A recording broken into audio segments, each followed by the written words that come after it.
எதிர்கட்சி தலைவர் திரு பழனிசாமி அவர்கள் பஸ் எடுத்துட்டு கிளம்பிட்டாரு.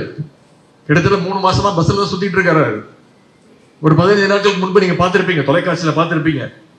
அவர் ரோட்ல நின்று பேசிட்டு இருக்கும் பொழுது பொதுமக்கள் அந்த அவசர தேவைக்காக ஆம்புலன்ஸ்ல வந்தாங்க.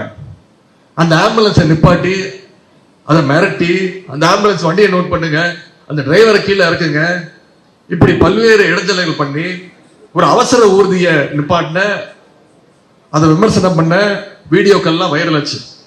பொதுமக்கள் அதுக்கு மிகப்பெரிய எதிர்ப்பு தெரிவிச்சாங்க. ஒரு எதிர்கட்சி தலைவர் இப்படி பண்ணலாமா பேசினாங்க. எதிர்கட்சி தலைவர் விடுங்க, ஒரு தலைவர் இப்படி பேசலாமா? தலைவர் விடுங்க, ஒரு மனிதாவை கொண்ட ஒரு மனுஷன் இப்படி பேசலாமா? நான் அதற்காகத்தான் நேற்று முன்தினம் சொன்னேன், எதிர்கட்சி தலைவர் அவர்களே, ஆம்புலன்ஸ் எல்லாம் நிப்பாட்டுறீங்க, தொடர்ந்து நிப்பாட்டிட்டு இருந்தாங்க. 2-3 இடத்துல ஆம்புலன்ஸ் எல்லாம் அடிச்சு நொடுக்கப்பட்டாங்க. ஆம்புலன்ஸ் இந்த வாகன ஓட்டிகள் எல்லாம் அடிச்சாங்க, அவங்க எல்லாம் புகார் கொடுத்திருக்கிறாங்க. அதற்கு நான் பதில் சொன்னேன், எதிர்கட்சி தலைவர் அவர்களே, நீங்க ஆம்புலன்ஸ் நிப்பாட்டுறீங்க, அது அவசர தேவைக்காக போற வண்டி. எந்த கட்சி தலைவர்கள் பேசும்போதும், பிரச்சாரத்தில் இருக்கும் போதும், பல்வேறு நிகழ்ச்சியில் இருக்கும் போதும் நடு ரோட்ல கூட்டத்தை நடத்தினீங்கன்னா வரத்தான் செய்யும் அவசரத்துக்காக. நாங்கெல்லாம் தலைவர் முக்கியமா பேச்சை நிப்பாட்டிட்டு அந்த ஆம்புலன்ஸுக்கு வழி விட்டு, நம்முடைய கழக தொடர்கள் அதுக்கு வழி விட்டு அந்த ஆம்புலன்ஸ் போனதுக்கு அப்புறம் தான் தலைவர் பேசவே ஆரம்பிப்பாரு. ஒரு தலைவர்னா அப்படி இருக்கணும். இப்படி இருக்கலாமா? திரு எடப்பாடி பழனிசாமி அவர் மாதிரி நான் தான் சொன்ன தலைவர், எதிர்கட்சி தலைவர் அவர்களே, நீங்க இப்படி பண்றீங்க.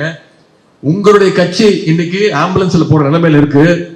விரைவில் ஆம்புலன்ஸ்ல போய் பாஜகவோட அறுவை சிகிச்சைனால நீங்க விரைவில் ஐசியூல, நீங்கன்னா நான் உங்களை சொல்லல, அதிமுக ஏக்கர் சொல்ற ஐசியூல நீங்க அனுமதிக்கப்படுவீங்க. கடைசியில உங்களை காப்பாற்றுற மருத்துவராகவும் எங்களுடைய தலைவர் தான் வருவார் பாருங்க அப்படின்னு தான் சொன்னேன். டயா பூஸ்டர், சுகருடைய ரிமோட் கண்ட்ரோல் இனி உங்க கையில. அனைத்து மருந்து கடைகளிலும் கிடைக்கும். செய்திகளை உடனுக்குடன் தெரிந்து கொள்ள கீழ்கண்ட கேபிள் மற்றும் டிடிஹெச் நெட்வொர்க்குகளில் எம்நாடு செய்தி தொலைக்காட்சியை காணுங்கள். பாதகம் செய்பவரை கண்டால் நாம் பயம் கொள்ளலாகாது பாப்பா.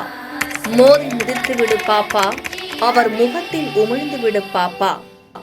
அண்மை செய்திகளை உடனுக்குடன் தெரிந்து கொள்ள இணைந்திருங்கள் எம்நாடு தொலைக்காட்சியுடன்.